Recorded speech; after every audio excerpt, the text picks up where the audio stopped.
3, 2, 1.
Assalamualaikum warahmatullahi wabarakatuh.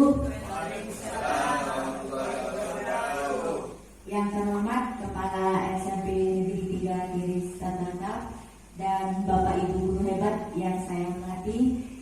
Pertama-tama saya ucapkan terima kasih sudah menyempatkan waktu untuk mendukung saya melaksanakan program pendidikan guru penggerak, salah satunya adalah dengan diseminasi atau penyebaran basmalah.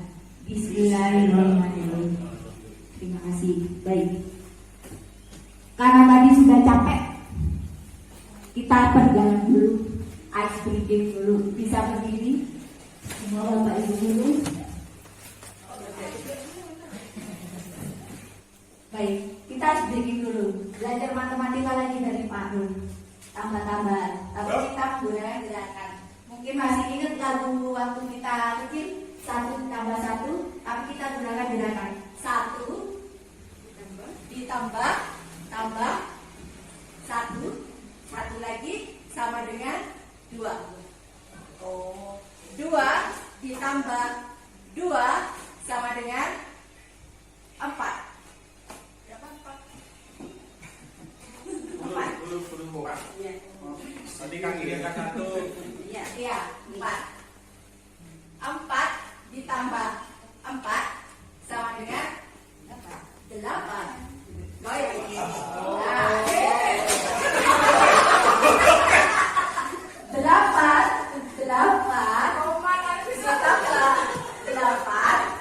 Sama dengan 6. 1 berdiri 16. 16 kan? 1 6. Baik Bapak Ibu, kita suruh lagi, bisa ya? 1, 2, 3. 1 ditambah 1 sama dengan 2. 2 ditambah 2 sama dengan 4. 4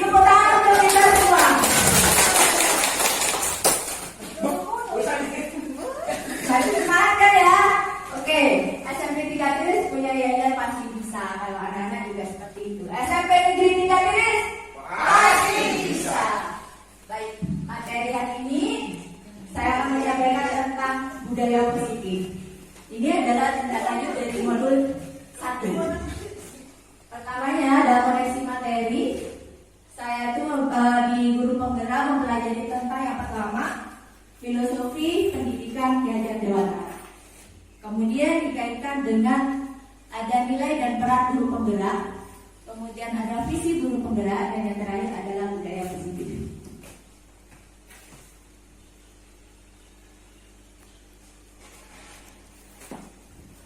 Konsep inti dari budaya positif adalah yang pertama, disiplin positif dan nilai kebajikan universal. Ada motivasi, hukuman, dan penghargaan. Keyakinan kelas, 5 posisi kontrol guru, dan segitiga restitusi. Jadi ini ada yang baru, saya juga baru tahu ada segitiga restitusi. Jadi nggak selamanya kita mengatasi masalah itu harus dengan memberikan hukuman. Dan bagaimana selanjutnya kita simak dulu. Dan kita refleksi dulu.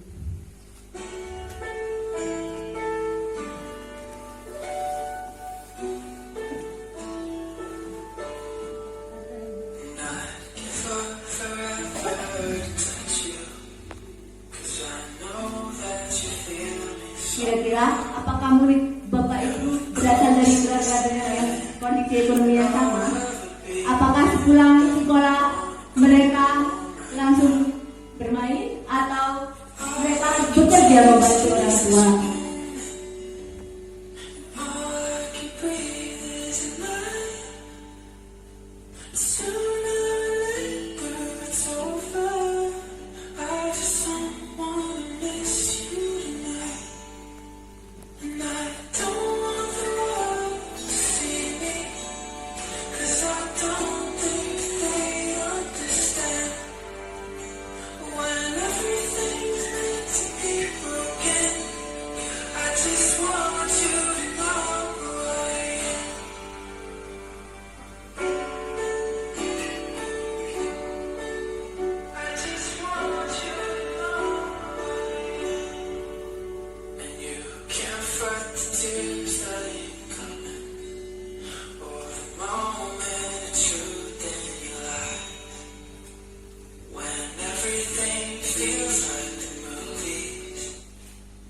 Baik, itu tadi sebuah renungan bagi kita sebagai seorang pendidik bahwa ada perubahan paradigma dalam mendidik. Menurut Ki Hajar Dewantara, pembelajaran itu menuntut, bukan menuntut. Mungkin Bapak Ibu guru masih ingat ketika dulu kita sekolah SD gitu ya, kan segala sesuatunya apa kata Pak Guru? Apa kata Bu Guru? Lebih pada teacher center. Kita ikut aja. Bapak Ibu guru kita nggak tahu apakah kita senang dengan belajar kondisi belajarnya, kan? Kita hanya dituntut untuk bisa atau mengumpulkan tugas tanpa harus tahu kondisi kita seperti apa, kebutuhan kita seperti apa.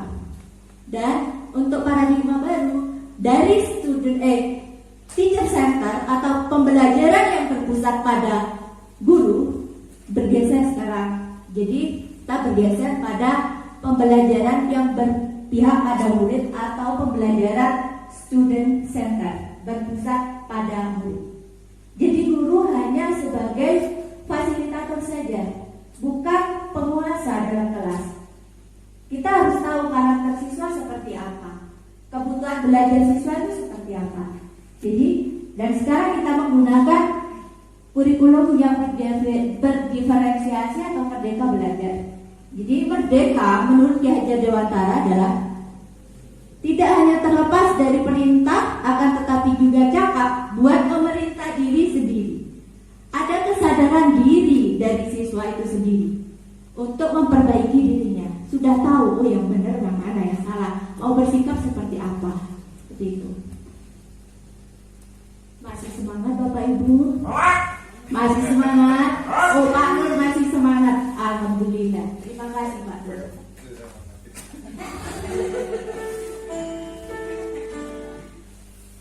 Nah, ada miskonsepsi selama ini tentang teori kontrol sebagai guru. Yang pertama, kita terlalu berilusi atau mengikuti guru itu mengontrol murid. Jadi segala sesuatunya guru yang menentukan. Oh, pembelajaran di kelas hari ini kita guru menerangkan, nggak tahu murid mungkin di belakang ada yang ngomong sendiri karena mereka sebenarnya pengen diperhatikan juga. Pak guru kok kayak gini sih, kok nggak peduli sama saya, misalnya seperti itu. Kemudian ada itu sih bahwa kritik dan membuat merasa bersalah dapat menguatkan karakter. Mungkin kita selama ini beranggapan kalau kita menindak murid yang melakukan kesalahan, mereka menghina, nggak akan ulangi lagi. Apakah selama ini seperti itu? Kadang ya. Atau kadang hanya untuk guru-guru tertentu saja, misalnya, oh ada ini langsung kan masukkan bajunya seperti itu. Ketika nggak ada ini keluarkan lagi. Nah, seperti itu. Itu miskonsepsi. Kemudian ada penguatan positif, efektif dan bermanfaat. Kadang kita memberikan yang namanya reward, hadiah. Ternyata hadiah itu nggak selamanya baik. Bahkan kita akan merasa terhukum dengan hadiah itu sendiri. Dapat menimbulkan masalah lagi sebenarnya. Kemudian kita beranggapan bahwa orang dewasa guru memiliki hak untuk memaksa. Suka nggak suka, kalian ikuti peraturan saya, kan? Seperti itu, guru mendominasi. Itu yang terjadi selama ini. Ada miskonsepsi.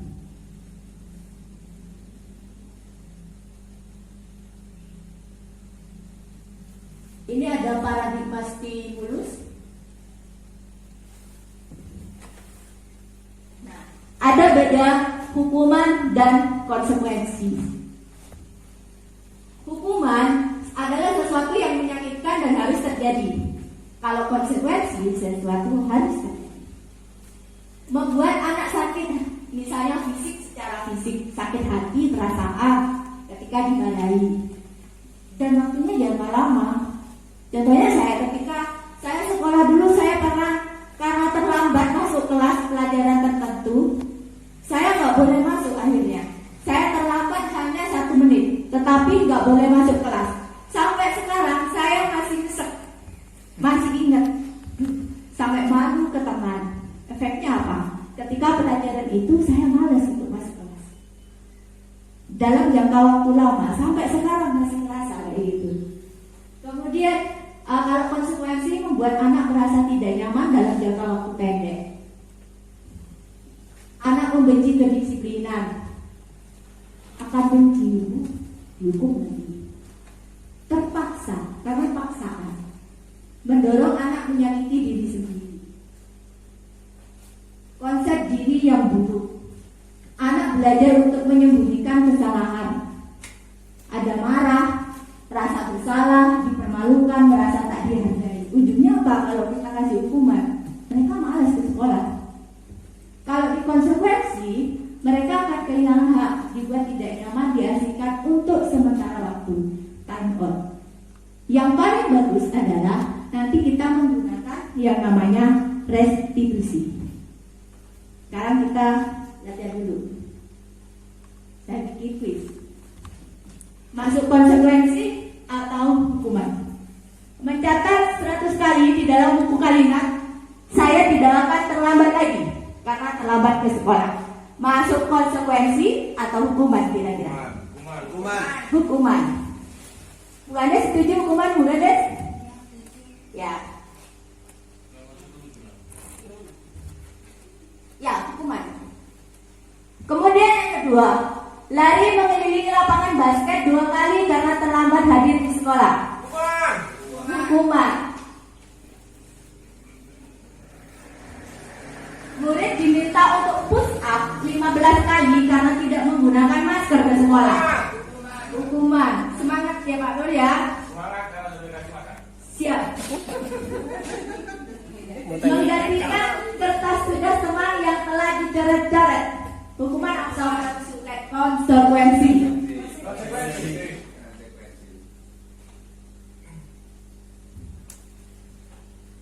Membersihkan tumpahan air di meja tulis. Oke.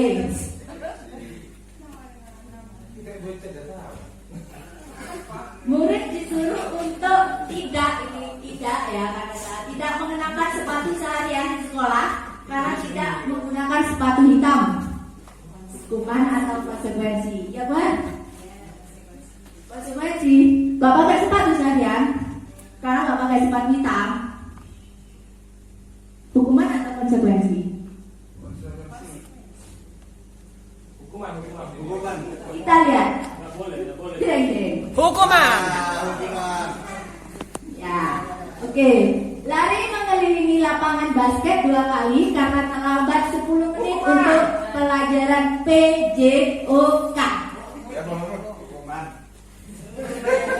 Lari mengelilingi lapangan basket 2 kali karena terlambat 10 menit untuk pelajaran PJOK. Hukuman atau konsekuensi? Repot, kita nggak punya lapangan basket. Ya, seolah-olah kita punya. Aku aja punya. Hukuman.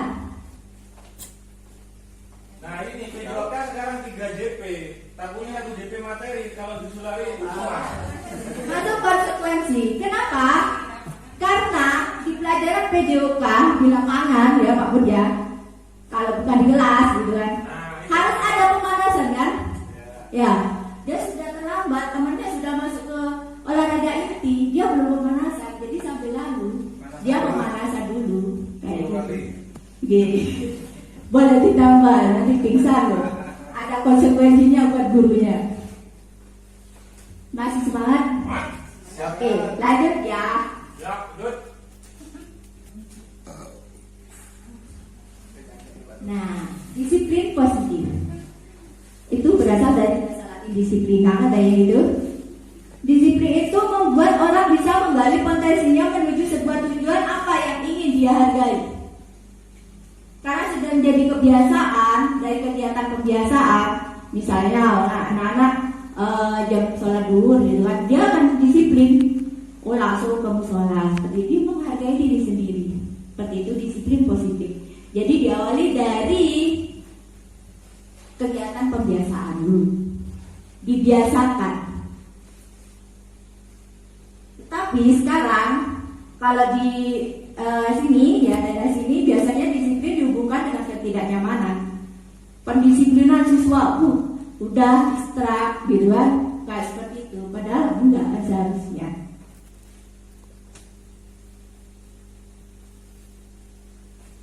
Nilai kebajikan.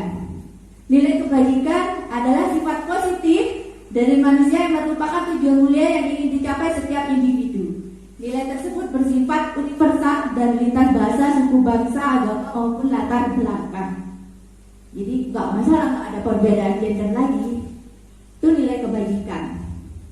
Membuang sampah pada tempatnya, ya kan, mengucapkan salam, menegur sesama teman, berbuat baik. Tujuannya apa nanti? Kita nilai kebajikan ini ingin dicapai, kita inginkan untuk dicapai oleh setiap anak Indonesia yang kita kenal dengan profil pelajar Pancasila. Masih ingat dengan profil pelajar Pancasila apa saja? Muridnya dituntut untuk hafal loh ya ini. Bapak Ibu guru masih ingat? Yang pertama apa guys? Ada lagunya dulu. Iya, kita nyanyikan aja bareng-bareng. Boleh. Pelajar Pancasila beriman dan bertakwa, berakhlak mulia, mulia. Kita global, ayo mandiri, kreatif dan bernalar kritis. Oke, baik. Terima kasih. Ya, Bapak Ibu guru harusnya hafal juga. Jangan hanya nyuruh-nyuruh murid ya. Ayo nyanyi, kok nggak hafal? Ternyata Bapak Ibu gurunya juga nggak hafal. Itu ya. Dan selain hanya dihafalkan, kita terapkan juga, gitu kan? Itu yang paling penting. Bagaimana mengajak murid agar mempunyai karakter pelajar Pancasila. Bukan hanya jargon saja, tetapi harus kita terapkan dalam kehidupan sehari-hari. Kalau bisa diawali dari lingkungan kelas, sekolah, kemudian di masyarakat juga akan lebih baik. Next. Kenapa anak-anak kadang melakukan pelanggaran gitu kan? Karena ada satu kebutuhannya yang pada pembelajaran kebutuhan pokok, ya kan? Kalau tidak dipenuhi akan mempengaruhi pada kehidupan. Sama dengan ini, kebutuhan dasar manusia. Anak-anak kita mempunyai kebutuhan dasar. Yang pertama, bertahan hidup. Mereka punya, ada kebutuhannya, butuh kasih sayang dan rasa diterima. Di kelas misalnya, kadang kita langsung menyalahkan tanpa harus tahu. Ada anak caper gitu kan, kadang kan mereka nakal karena caper, cari perhatian, pengen diperhatikan. Ada penguasaan pada dirinya. Mereka merasa punya potensi, punya kekuatan. Saya lebih bisa daripada sini. Saya harusnya seperti ini. Kemudian ada kesenangan. Kalau ada murid tertawa bahagia gitu ya, jangan dimarahi juga. Karena bisa jadi mereka dalam rangka memenuhi kebutuhan dasarnya. Kecuali ketawa-ketawa sendiri misalnya tempat sepi gitu, perlu dipertanyakan. Kemudian ada kebebasan. Mereka pengen kebebasan. Tapi tugas kita, kebebasan itu jangan dibiarkan. Kebebasan yang bertanggung jawab. Kita tetap pantau. Seperti itu. Kalau kebutuhan mereka salah satunya tidak terpenuhi, biasanya mereka akan melakukan satu kesalahan. Dan mereka perlu motivasi untuk berubah lebih baik, berperilaku positif. Dari motivasi perilaku ya kita bisa lihat. Dari motivasi itu ada dua, dari eksternal dan juga dari internal. Kalau dari eksternal biasanya untuk menghindari ketidaknyamanan atau hukuman. Mereka akan berbuat untuk menghindari hukuman. Oh, kalau ketemu baby harus rapi, ya kan? Itu motivasi eksternal.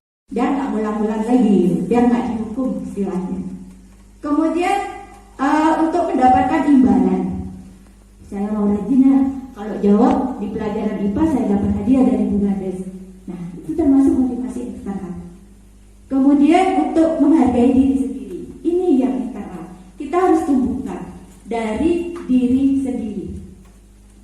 Nggak harus disuruh-suruh lagi, ayo buang sampah, nggak harus seperti itu lagi. Jadi kita harus tumbuhkan kesadaran dari dalam siswa itu sendiri. Kemarin saya melakukan, kalau mau pulang kita kasih kamu kumpulan sampah dulu untuk tiket pulang. Mereka seperti itu. Akhirnya karena daripada disuruh terus, sebagian siswa sudah ada yang mulai berubah. Diambil ketika lihat sampah tanpa harus disuruh, langsung masukkan tempat sampah. Seperti itu sebagian. Nah, PR kita masih banyak karena sebagian yang lebih besar masih cuek bebek. Kita jadikan kebiasaan bukan pada hanya hari tertentu saja atau momen tertentu saja, tetapi setiap ada kesempatan. Benar kata Bapak Kepala Sekolah tadi, kita nggak boleh capek untuk mengingatkan siswa. Seperti itu.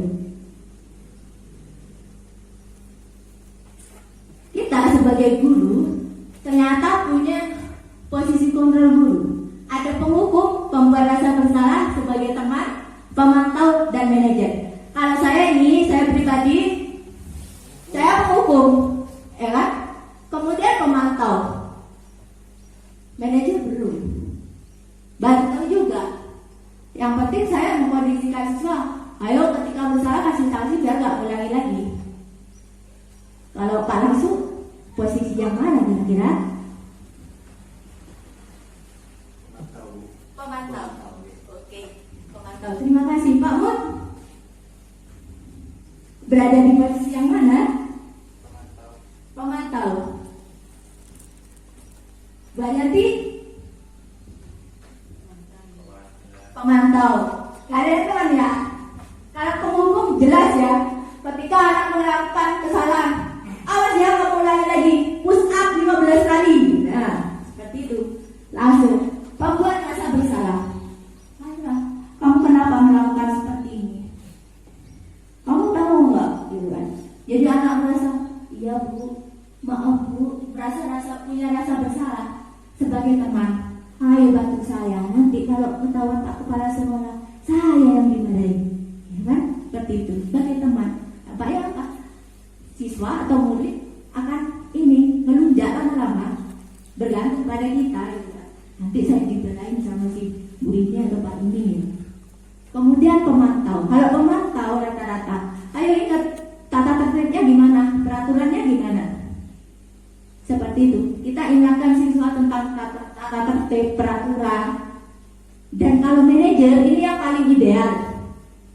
Kita tanyakan dulu kenapa siswa itu melakukan kesalahan atau berbuat salah. Ya, marah-marah sebagai penghukum. Nah, ini menghardik, menunjuk-nunjuk, gitu kan, marah-marah secara verbal, membentak. Namanya apa? Murid akan meletakkan dulu di luar dunia berkualitas. Biarkan saja, paling cuma disuruh nyapu, kayak gitu, akan ulang lagi, nggak akan ada kapolnya juga, gitu. Kemudian pembuat rasa bersalah, ceramain siswanya panjang kali lebar, gitu kan. Ibu kecewa, kamu seharusnya sudah tahu, saya capek, ya kan, kayak gitu. Siswa akan menyangkal, enggak Bu, bukan saya kok, teman saya, ya. Kemudian meletakkan guru di dalam dunia berkualitas. Bu itu hebat. Dan dia akan berkata muridnya, maafkan saya Bu. Sebagai teman, membuat alasan untuk muridnya. Ayolah lakukan demi saya. Saya sudah bantu. Tadi sudah saya berikan makan. Masa kamu masih nakal? Sebagai teman. Kemudian menyelesaikan diri, katanya hasilnya gitu. Bila diawasi, kalau diawasi saja, ketika yang awasi lengah, ya sudah, kumat lagi, gitu kan. Murid meletakkan guru sebagai peraturan, masih teman. Guru meletakkan guru sebagai orang yang paling penting di dunia dan berkualitas. Ada begini aja, nggak masalah, gitu. Saya pikir Bapak Ibu guru teman saya, ternyata begitu. Nanti konsepnya seperti itu. Kalau kita nggak bantu lagi, anak-anak kan kecewa pada kita. Sebagai pemantau, menghitung dan mengukur apa peraturannya, menyesuaikan diri bila diawasi, sama tuh. Kemudian murid meletakkan guru, peraturan dan hukum di dunia berkualitas. Berapa banyak bintang yang akan saya peroleh jika saya mengikuti peraturan? Berapa halaman yang harus saya tulis ketika saya bersalah? Itu pemantau. Kalau manajer mengajukan pertanyaan-pertanyaan, apa yang kita yakini tentang kesepakatan kelas misalnya, kemudian menguatkan pribadi. Murid meletakkan dirinya sebagai individu yang positif dalam dunia berkualitas. Bagaimana caranya saya bisa memperbaiki keadaan? Murid akan melakukan berpikir seperti apa solusinya, kenapa saya melakukan ini. Kita tanya dulu ketika ada murid yang bermasalah. Jangan langsung dihukum. Makanya kita harus membuat keyakinan kelas. Keyakinan kelas kita awali dari kesepakatan kelas tiap mata pelajaran. Jadi tiap guru mempunyai kesepakatan yang berbeda. Seperti itu. Punya kesepakatan kelas. Dari kesepakatan kelas kita kembangkan menjadi keyakinan kelas. Kenapa nggak peraturan? Kok harus keyakinan kelas? Bedanya apa? Kalau peraturan itu biasanya identik dengan sanksi hukuman. Kalau keyakinan kelas kan berasal dari kesepakatan bersama. Jadi siswa yang menentukan, siswa yang sudah membuat sendiri. Alangkah lebih baiknya nanti ditandatangani gitu. Jadi ketika mereka ada yang melanggar kesepakatan kelas dari pelajaran kita masing-masing, kita jadi kan sudah tanda-tangan kesepakatannya apa. Lebih baik juga ditempel. Jadi siswa itu bisa tahu, bisa ingat terus keyakinan kelas. Bedanya kesepakatan kelas dengan keyakinan kelas adalah dari kalimat yang digunakan. Kalau kesepakatan kelas biasanya anak-anak yang tuliskan di depan di pelajaran IPS itu tidak boleh ramai. Kalau keyakinan kelas kita gunakan kalimat positif. Jadi dihindari kata tidak dan jangan. Itu dalam bahasa Indonesia. Menjaga ketertiban kelas.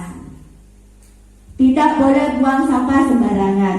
menjaga kebersihan lingkungan sekolah. Nah, seperti itu. Semangat Bapak Ibu. Oke, sebentar lagi kita lanjut ke restitusi. Untuk yang tadi, ketika menangani siswa yang bermasalah, kita lakukan namanya restitusi. Restitusi adalah proses menciptakan kondisi bagi murid untuk memperbaiki kesalahan mereka, sehingga mereka bisa kembali pada kelompok mereka dengan karakter yang lebih kuat. Kalau kita langsung hukum, biasanya anak akan marah, tapi nggak bisa mengungkapkan karena takut pada guru. Mereka akan punya dendam. Mereka malu ke temannya, kok aku dihukum sih pas di depan anak yang saya suka misalnya, kan malu langsung drop. Tetapi ketika kita melakukan restitusi, mereka akan mempunyai keyakinan diri dengan karakter yang lebih kuat.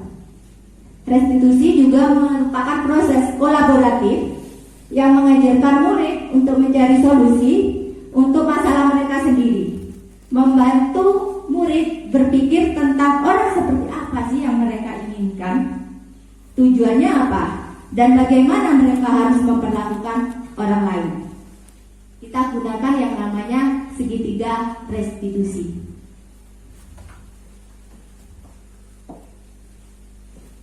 Yang pertama, kita stabilkan identitas dulu. Kita tanya, kenapa kamu melakukan kesalahan ini? Kenapa kamu berbuat seperti ini? Kemudian validasi tindakan. Tindakannya yang salah yang mana? Yang tidak sesuai dengan keyakinan. Menanyakan keyakinan kelas, menanyakan tentang keyakinan sekolah, dan bagaimana solusinya. Mereka yang menentukan sendiri. Kita tanyakan aja, kita kasih penguatan seperti itu. Itu segitiga restitusi. Jadi bukan zamannya lagi kita sebagai penghukum. Jadi idealnya kita sebagai manajer dengan menggunakan segitiga restitusi. Ini ada praktek saya dengan salah satu murid. Sebenarnya dua sebagai tugas ini dari Wahyu dan juga Lita, tapi saya ambil salah satu.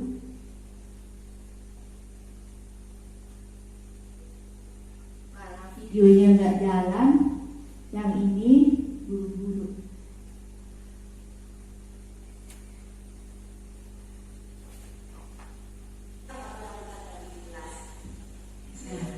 Ini videonya. Tanyakan dulu.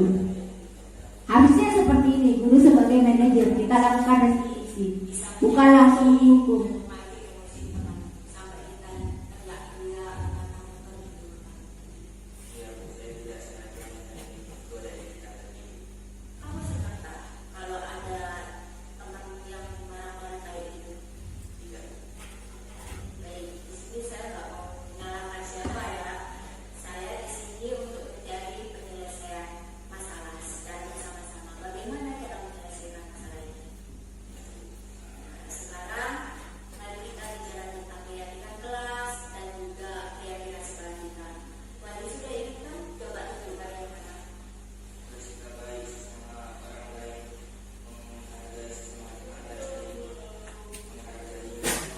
Dasarnya Pak Nur ini. Di mana-mana. Obrolan banget.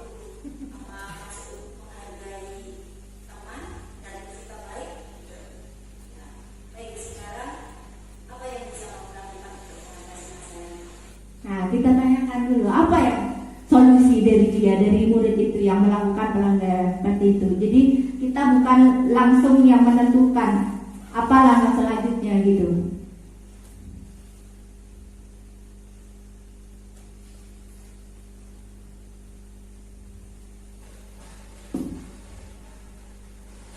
Kalau bukan laptop saya jadinya toko. Dan terakhir ada pertanyaan dari Bapak Ibu guru. Sudah pengertian? Kita refleksi. Saya yang tanya. bagaimana perasaan Bapak Ibu setelah mengikuti kegiatan dari saya. Terima kasih Pak Nur.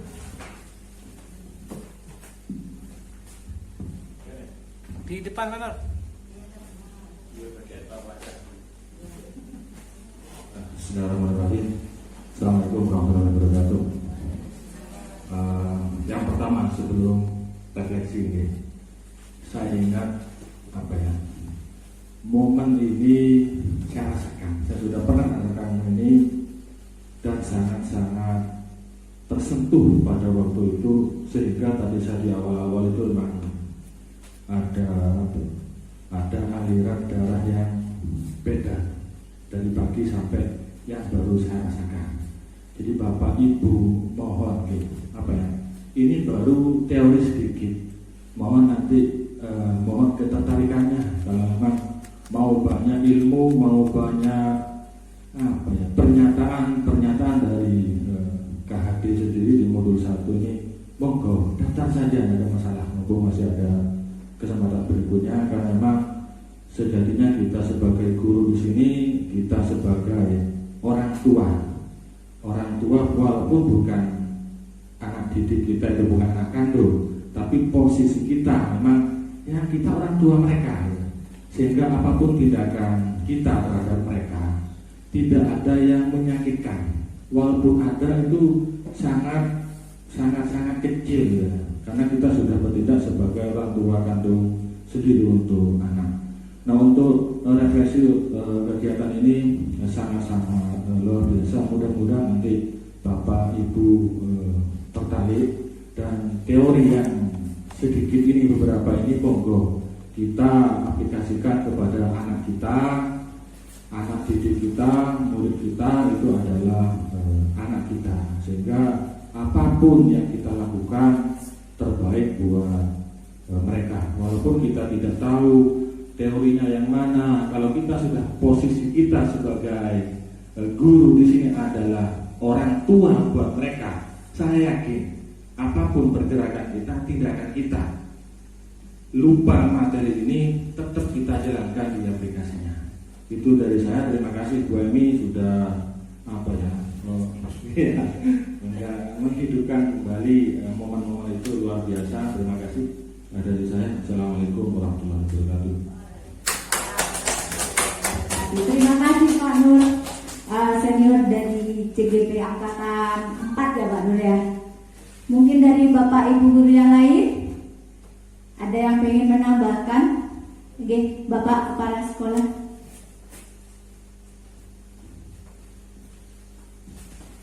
Terima kasih. Assalamualaikum warahmatullahi wabarakatuh. Waalaikumsalam. Bapak Ibu sedikit saja, tidak usah merasa ya.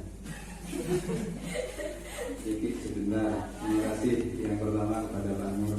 Sebetulnya itu suara saya juga ya. Jangan merasa karena sekolah di pinggir sudah punya 2 guru penggerak, sudah dapat apresiasi dari pengawas, tapi bukan semata-mata ada di sini. Nanti prakteknya pasti akan membuat suasana pendidikan dan anak-anak di lingkungan sini menjadi semakin baik. Untuk refleksi, terima kasih. Bagus tadi khususnya kita bertindak hati-hati kepada siswa, sehingga tidak merasa siswa dihukum, disalahkan dan seterusnya. Namun sajian Bu Emi ini saya berharap bisa ditindaklanjuti. Sangat seirama dengan yang saya sampaikan tadi. Kita punya beberapa masalah di siswa, mungkin bisa jadi salah satu solusi. Terima kasih. Assalamualaikum warahmatullahi wabarakatuh. Baik, terima kasih Bapak atas masukannya, dan insya Allah nanti kita Bapak Ibu guru hebat yang lain kita berkolaborasi bagaimana cara menindaklanjuti atau melakukan actionnya, aksi nyatanya, bukan hanya sekedar teori saja. Itu kita berkolaborasi bersama-sama karena kita semuanya adalah satu keluarga. Dan yang lain, promosi guru penggerak itu bagus loh, programnya banyak gitu kan. Monggo Bapak Ibu guru hebat yang lain segera daftarkan diri Anda. Yang kedua, hal baru apa saja yang Bapak Ibu dapatkan dari kegiatan ini? Gandes. Assalamualaikum warahmatullahi wabarakatuh. Waalaikumsalam warahmatullahi wabarakatuh. Oh ya, terima kasih Bu Eni sudah memberi kesempatan kepada saya untuk menyampaikan hal-hal baru apa saja yang Bapak Ibu dapatkan. Yang saya dapatkan setelah Bu Eni memaparkan beberapa materi budaya positif, saya sangat antusias sekali. Seperti ada statement seperti ini, mengolah manusia itu lebih unik daripada mengolah data. Nah, inilah saatnya kita mengolah secara unik anak-anak yang unik tadi dengan kelebihan yang unik-unik. Dengan melakukan budaya positif tadi, ya kita setiap tahun pasti menghadapi anak-anak yang berbeda-beda. Nah, dari situlah kita harus mengeluarkan keahlian khusus kita, yang biasanya keahlian khusus akan keluar apabila keadaannya kepepet dengan orang-orang yang berbeda. Jadi dengan adanya ini Bu Eni, insya Allah kami Bapak Ibu guru siap untuk berkolaborasi dengan Bu Eni agar menciptakan anak-anak gunung yang berkualitas. Terima kasih. Terima kasih Bu Gandes. Akan lebih baik lagi jika Bu Gandes juga ikut program guru penggerak. Ya, semangat Bu Gandes, pasti bisa. SMP Negeri 3 Tiris pasti bisa. Pasti bisa. Kita bersama pasti bisa. Seperti itu. Dan di penghujung acara ini sudah ada satu lagu pantun yang kekinian viral gitu. Saya ikut di TikTok aja, ikut anak-anak. Doraemon kucing langka jalan-jalan ke pasar brak membeli tas. Ayo ikut guru penggerak agar jadi guru berkualitas. Ayo teman-teman semangat ikut guru penggerak. Salam guru penggerak. Tergerak, bergerak dan menggerakkan. Guru bergerak, Indonesia maju. Sekian dari saya. Wassalamualaikum warahmatullahi wabarakatuh. Yang nomor berapa? Yang nomor mana berapa? Ini lah.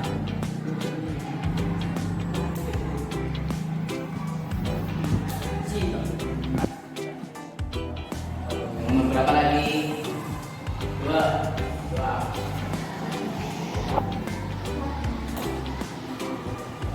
8.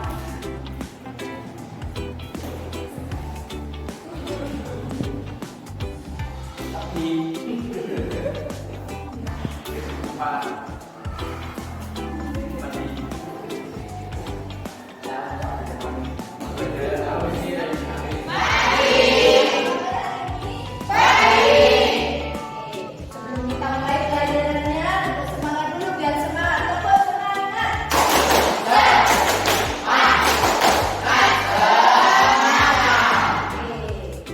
SMP Negeri 3 Tiris pasti bisa. Kelas 9 bagus. Nah, sekarang kita belajar IPS. Sudah siap? Iya. IPS sebelumnya kita ini dulu. Masih ingat dengan lagu Profil Belajar Pancasila? Masih. Silakan berdiri dulu. Kita yang ini bersama-sama.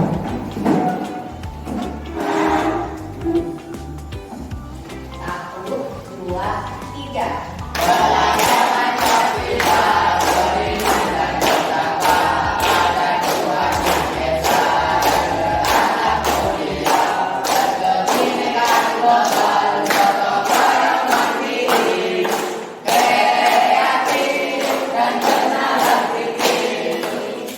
Sampai Negeri 3 Tiris pasti bisa. Kita mulai pelajaran hari ini.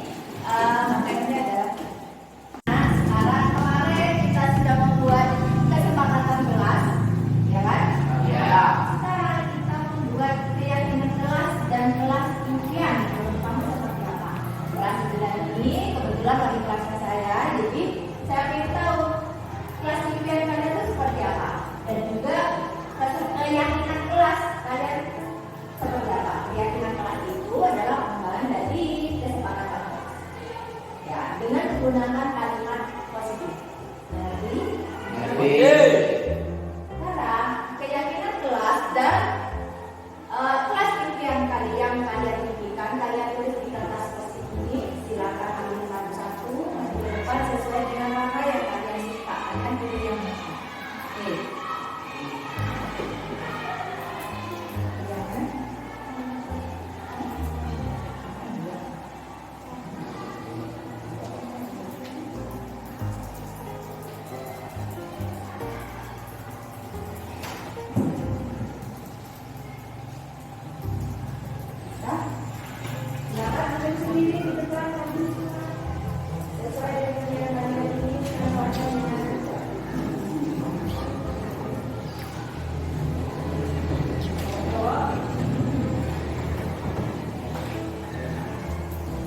Iya.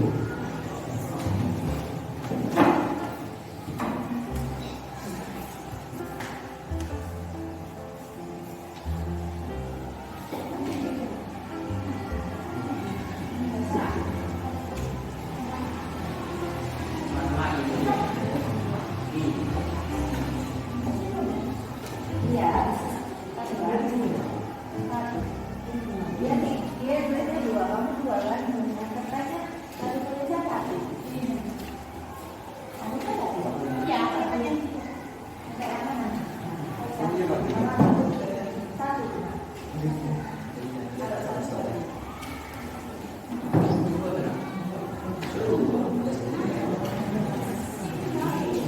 Oke, silakan tuliskan di kertas post-it yang sudah kalian terima. Tulis.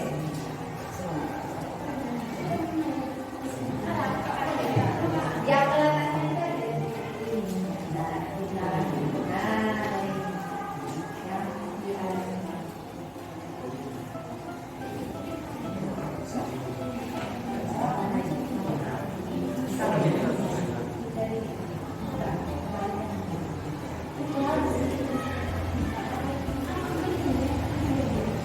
Pos itu.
siapa?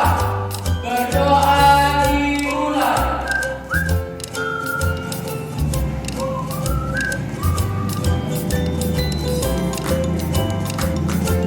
Berdoa selesai. Beri salam.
dalam merokok bisa membuat kamu kecanduan seperti halnya narkoba. Ingat ya, merokok bukan hal yang keren atau sebagai keharusan supaya dianggap hebat dalam pergaulan. Kamu tahu, rokok bukanlah produk normal, karena mengandung 7.000 zat kimia berbahaya. Rokok terbukti bersifat racun dan dapat mengakibatkan efek ketergantungan serta menyebabkan berbagai penyakit, bahkan kematian. Salah satu produsen rokok terbesar di dunia mengakui anak dan remaja adalah target pasar yang sangat penting dan potensial. Remaja adalah calon pelanggan tetap hari esok karena mayoritas perokok dimulai ketika remaja. Karena itu, produsen rokok selalu mengencarkan iklan, promosi, dan sponsor rokok secara masif dan intensif. Di dalam rumah, iklan rokok menyapa lewat televisi, koran, radio, dan bahkan digawai melalui sosial media. Sementara di luar rumah, lebih memprihatinkan lagi. Iklan rokok dengan mudah melintas di mata kita melalui iklan jalan, warung, rumah makan, minimarket, konser musik, dan lain-lain. Ayo teman-teman, mulai sekarang jangan diam saja dan ayo kita ubah pola pikir. Caranya bantu temanmu yang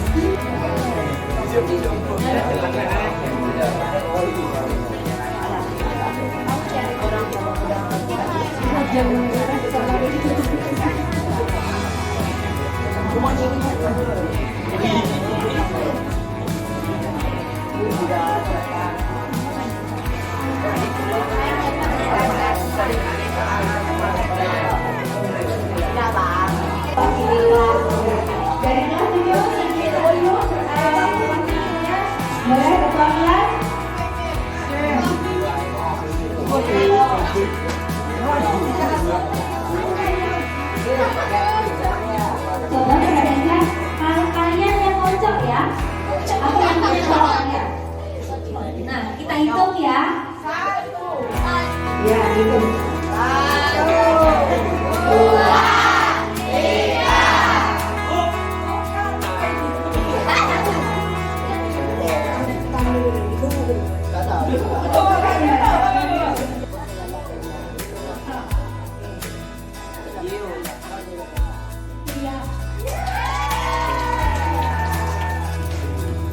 Alasan siswa menggunakan rokok karena pengaruh teman sekedar coba bola lalu kegaduhan atau kebiasaan melihat keluarganya merokok dan takut tidak teman kalau tidak merokok dan merasa rendah diri.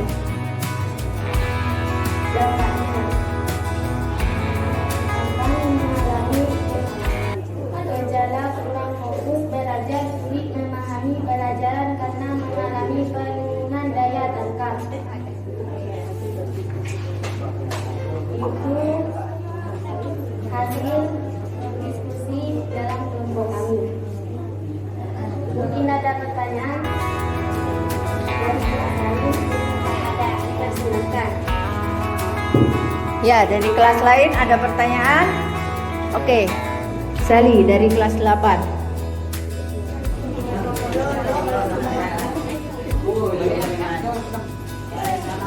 Berdiri, Sally. Assalamualaikum warahmatullahi wabarakatuh. Waalaikumsalam warahmatullahi wabarakatuh. Perkenalkan, nama saya Sri Amelia. Saya dari kelas 8 ingin bertanya, mengapa masih banyak orang merokok pada saat ini meskipun tampaknya tidak baik bagi kesehatan?